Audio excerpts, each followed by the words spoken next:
আসসালামু আলাইকুম দর্শক। Mobster, mob gangster, mob gang leader এবং বাংলাদেশের নিকৃষ্টতর শাসনের বাদশাহ জনক ডক্টর মোহাম্মদ ইউনূস, তার শেষ খায়েশ পূর্ণ হয়নি। কোথায় পূর্ণ হয়নি আমি আপনাদেরকে বলবো। তার আগে এটুকু শুধু আমি আপনাদেরকে বলি, বাংলাদেশে এখন পর্যন্ত রাষ্ট্রপ্রধান যদি বলেন, সরকার প্রধান যদি বলেন, শেখ হাসিনা, বেগম খালেদা জিয়া, হোসেন মোহাম্মদ এরশাদ, জিয়াউর রহমান, বঙ্গবন্ধু শেখ মুজিবুর রহমান, যার কথাই বলেন না কেন আপনি, এই পাঁচজন মিলে তাদের শাসন আমলে যদি দুর্নিয়ম, অনিয়ম, ভুল ত্রুটি থেকে থাকে, সবগুলো মিলায় যা হবে ডক্টর ইউনূসের 18-19 মাসে তার চেয়ে কয়েক গুণ বেশি করে গেছে। এরকম ব্যক্তি স্বার্থ হাসিল করা কোন সরকার প্রধান বাংলাদেশের আগে কখনো দেয়নি। সে শুধু এসে তার নিজস্ব সমস্ত ব্যক্তি স্বার্থ হাসিল করে নিয়েছে।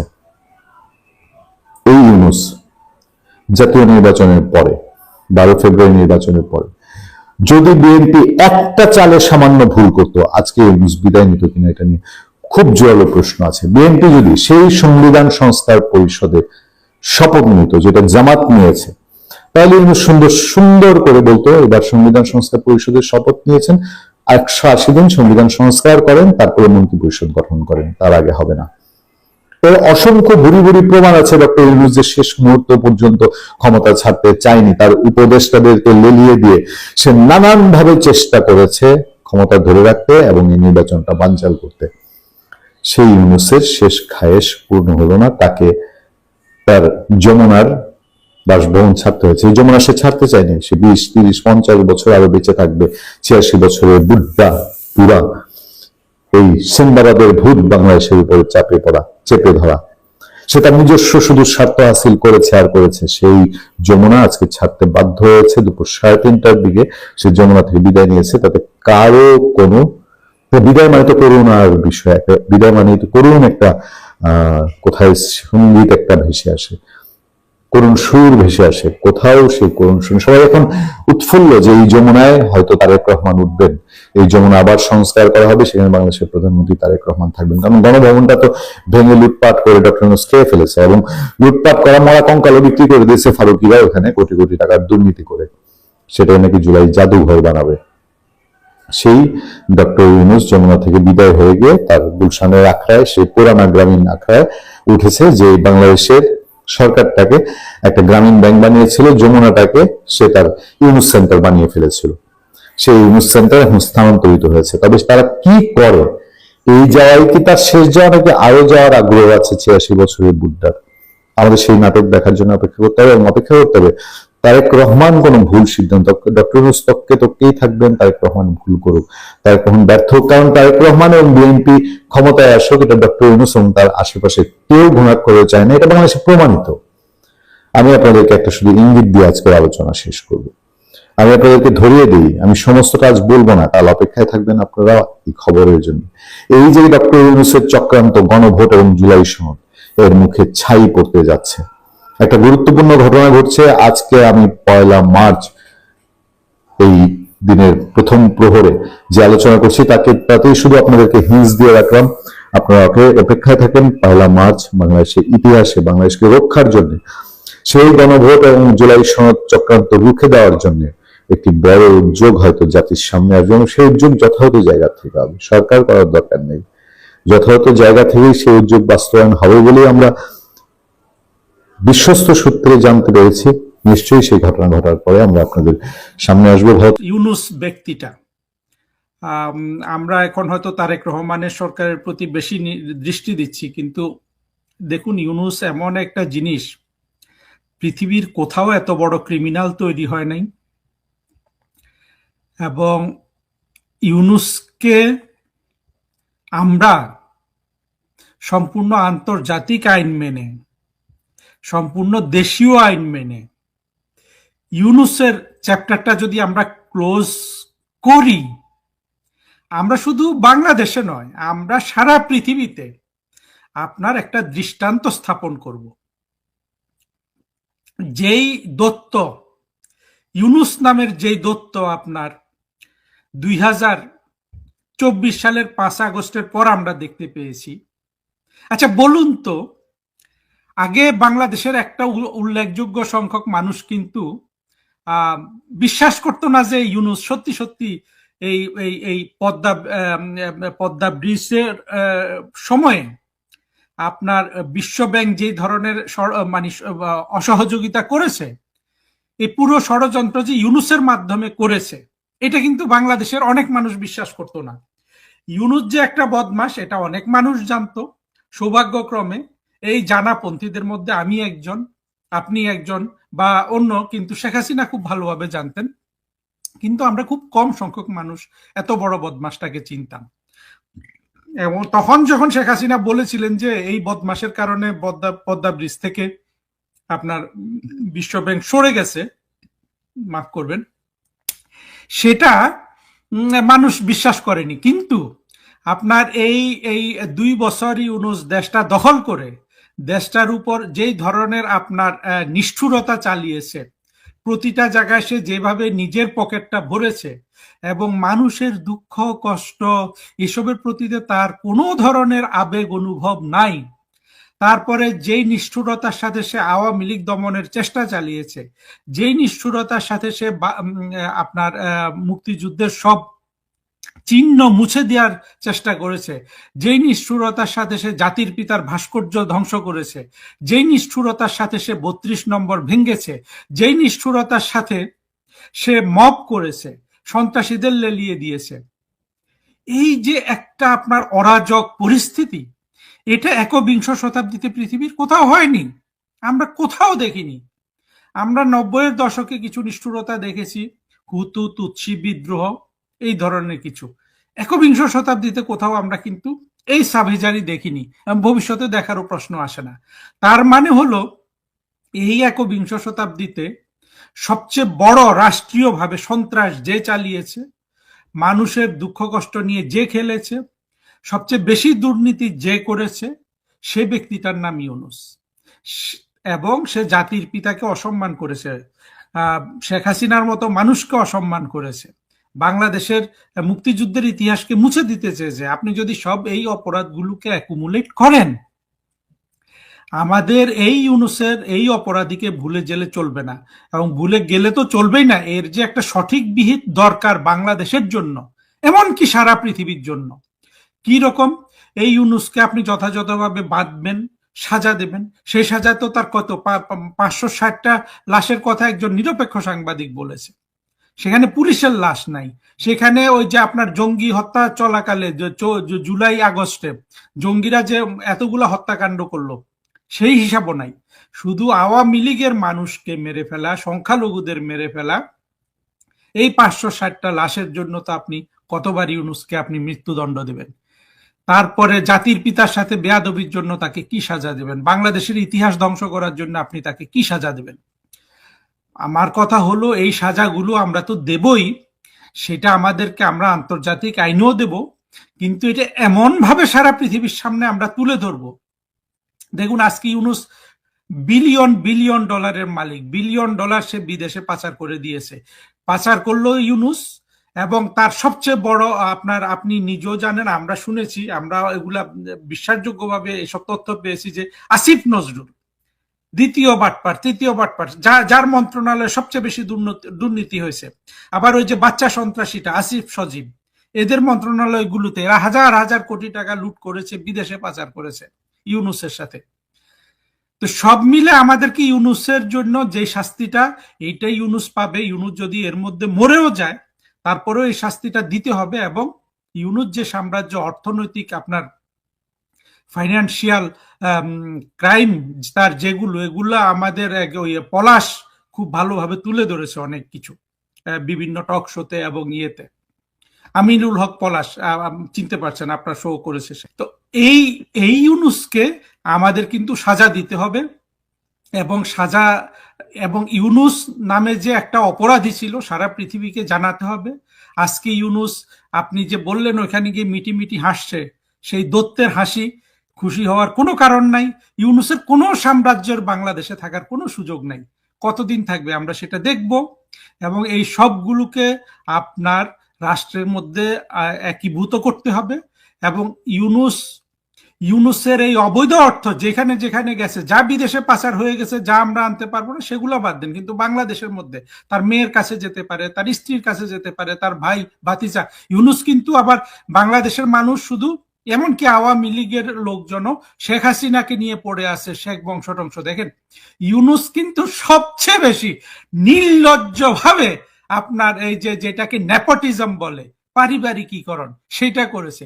এই ইউনুসের পরিবারে কারা আছে আমি জানি না, জাহাঙ্গীর, মোহাঙ্গীর, ইব্রাহিম, এদের 14 গোষ্ঠী সহ কিন্তু টান পড়বে। অর্থাৎ আমি বলছি না যে এদেরকে ইউনুস যেভাবে মব করে মানুষকে মেরে ফেলছে সেটা না, সম্পূর্ণ আইনি ব্যবস্থায় এই ইউনুসের অর্জিত প্রতিটা কানা করি, সেটা যদি তার ভাতিজার হাতে থাকে, সেটা যদি তার মেয়ের হাতে থাকে, সেটা যদি তার যে স্ত্রী আলাভোলা বলে সেই আলাভোলা স্ত্রীর হাতে থাকে, সেটা যদি তার প্রেমিকা লামিয়ার হাতে থাকে, প্রতিটা কানা করি রাষ্ট্র কিন্তু বুঝে নিবে। এবং ইউনুসের লাশ যেখানেই সমাহিত হোক সেখানকার উপর হাইওয়ে তৈরি করতে হবে। এই লাশকে, প্রথম কথা হইল এই লাশের হাড় গোড় সব তুলে নিয়ে এটা মার্কিন যুক্তরাষ্ট্রে পাঠাতে হবে। দরকার হলে মার্কিন যুক্তরাষ্ট্রের সাথে দ্বিপাক্ষিক চুক্তি করতে হবে যে এই তোমাদের পছন্দের মানুষ তোমাদের জন্য কাজ করেছে, আমরা এইসব মৃতদেহের কোনো আপনার অসম্মান করতে চাই না। ইউনুস তো লাশ পুড়িয়ে দিয়েছে। ইউনুসের আমলে বাড়ি ভাই কত ধরনের আপনার জঘন্য কাজ হয়েছে, কি পরিমাণ নিষ্ঠুরতা। দেখুন, ওই যে সাংবাদিক মাহবুব কামাল একটা কথা বলেছেন যে ইউনুস হলো ওই দিলদার যে কমেডি করেন, দিলদারের কমেডি এবং আপনার আহমেদ শরীফের আপনার ভিলেইনির একটা মিক্সচার। আমি বলবো যে না, তুলনাটা আধা আধি সত্য, পুরোপুরি সত্য না। ইউনুস কিন্তু দিলদার যে আপনার নির্মল যে বিনোদন করেন সেই ইউনুস কিন্তু সেটুকুন না। ওই আহমদ শরীফের অংশটা ঠিক আছে। ইউনুসকে আপনি যদি বলেন সেটা বরঞ্চ হুমায়ুন ফরিদি বা এরা যে ভিলেইন করতে করতে যে কিছু আপনার কমেডি করতো, বা এটিএম শামসুজ্জামান, তাদের সাথে আপনি তুলনা করবেন, দিলদারের সাথে তুলনা করাটা ঠিক হয় নাই। যাই হোক, তবু উনি একটা তুলনা টেনেছেন। কিন্তু হয় কি, এই ধরনের বড় অপরাধীদের আপনি ভুল তুলনা করলেও কিন্তু মানুষের মন থেকে কিছু মুছে যেতে পারে। আমি চাই না ইউনুসের কোনো অপরাধ বাংলাদেশের মানুষের মন থেকে মুছে যাক। আমরা ইউনুসের লাশ যদি কবরস্থ হয় বাংলাদেশে, যদি বেঁচে থাকে, যদি আমরা তাকে সাজা দিতে পারি, তখন তো হলোই। ধরুন সে মরে গেলে বাংলাদেশে তাকে কোথাও তো সমাহিত করবে। যদি আমি বলবো যে ইউনুস, তুমি যদি আমার এই ভিডিও শুনে থাকো, তোমার লাশটা তুমি বাংলাদেশে সমাহিত করো না, তুমি মার্কিনীদের দালাল, তোমার লাশটা মার্কিন যুক্তরাষ্ট্রে পাঠিয়ে দিও, সেখানে তোমার মেয়ে আছে, সেখানে ইয়েতে থাকবে। আমরা কিন্তু এই লাশ রাখতে পারবো না। 40 হাত নিচ থেকেও অত্যন্ত শ্রদ্ধার সাথে একটা মৃতদেহকে যেভাবে তুলতে হয়, যে ভাব গাম্ভীর্য লাগে, সেটা করব। ইউনুসের দত্তর ওই যে একটা লাশ পুড়ে ফেললো, সেই ধরনের নিষ্ঠুরতা আমরা করব না। কিন্তু এই লাশটা মাটি সহ তুলে আমরা বিমানে করে কিন্তু মার্কিন যুক্তরাষ্ট্রে পাঠিয়ে দিব।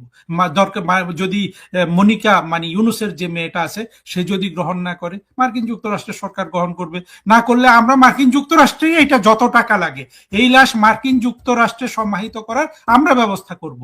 করে যেখানে ইউনুস আপনার এই তাকে কবর দেওয়া হবে, সেখানে একটা বড় হাইওয়ে তৈরি করে দেওয়া হবে। সারা জীবন ওইখান দিয়ে শুধু আমাদের ভবিষ্যৎ বাংলাদেশের গাড়ি ঘোড়া চলবে। কারণ ইউনুসকে যদি আপনি সাজাটা দেন বাড়ি ভাই, আমি শেষ করি, তাহলে কিন্তু সারা বিশ্ব একটা লজ্জা পাবে।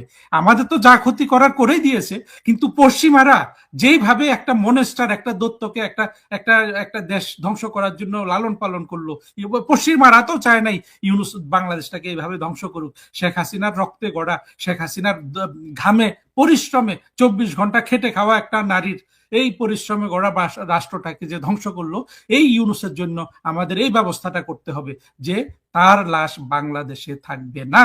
ইউনুস, যদি তুমি শুনে থাকো, তুমি এটা নোট করো, তোমার লাশ তুমি পাঠিয়ে যেতে পারো, নাহলে আমরা কিন্তু এই লাশটা যুক্তরাষ্ট্রে পাঠিয়ে দিব, যা কিছু হয়। এবং সে তার ওই জায়গাটায় যেখানে লাশ কবর দিবে আশেপাশে সব জমি অধিগ্রহণ করে একটা আপনার বিশাল হাইওয়ে তৈরি করে ফেলা হবে। সেখানে এই সাজা দিলে সারা পৃথিবী লজ্জা পাবে। পত্রিকার খবরটা দেখালেন, গ্রিন সিগন্যাল দিয়েছে, এটা আমরা ধরে নিতে পারি তদন্ত কমিটি গঠন হলে ভাববো এই কথাটা সত্য। বিএনপির এটা ইচ্ছা নাই এই বিচার করার, কিন্তু ওই যে কেউ কেউ বলে যে আমাদের নিউ এজের আমাদের নুরুল কবির ভাই বলেছেন যে মানুষ মানে কোন মানুষ জামাতকে ঠেকানোর জন্য নাকে রুমাল দিয়ে বিএনপিকে ভোট দিয়েছে, তেমনি বিএনপি নাকে রুমাল দিয়ে হলেও বিচারটা সে করতে যাবে, কারণ এটা তাকে করতে হবে। কারণ আমার ভাবির পোলারা যে রাজনৈতিক দল করে এটা তো কোনো রাজনৈতিক দল না, তারা সকালে এসেছে বিকেলে চলে যাবে এরকম রাজনৈতিক দল, অর্থাৎ তারা হচ্ছে সর্দি জ্বর। আপনি যদি তাদের রোগের সাথে তুলনা করেন সর্দি জ্বর, মানে ওষুধ যদি খান তাহলে 7 দিনে ভালো হবে, আর ওষুধ যদি না খান তাহলে 1 সপ্তাহে ভালো হবে। কারণ ইচ্ছা না থাকলেও নাকে রুমাল দিয়ে হলেও বিএনপি তদন্ত করবে বলে আমি বিশ্বাস করি। তারাই রায় এটা রায় দিবে কিনা, রায় দিল সেটা কার্যকরী করবে কিনা সেটা আমি এখনো বলতে পারবো না, তবে তারা তদন্ত চালাবে। এটা তারা 2-3টা কারণে এই তদন্তগুলো করবে। একটা হলো পুলিশকে খুশি রাখতে হবে, তদন্তটা করবে, কিন্তু আদতে তারা করতে চাইবে না, করলো সেটা নাকের রুমাল দিয়ে।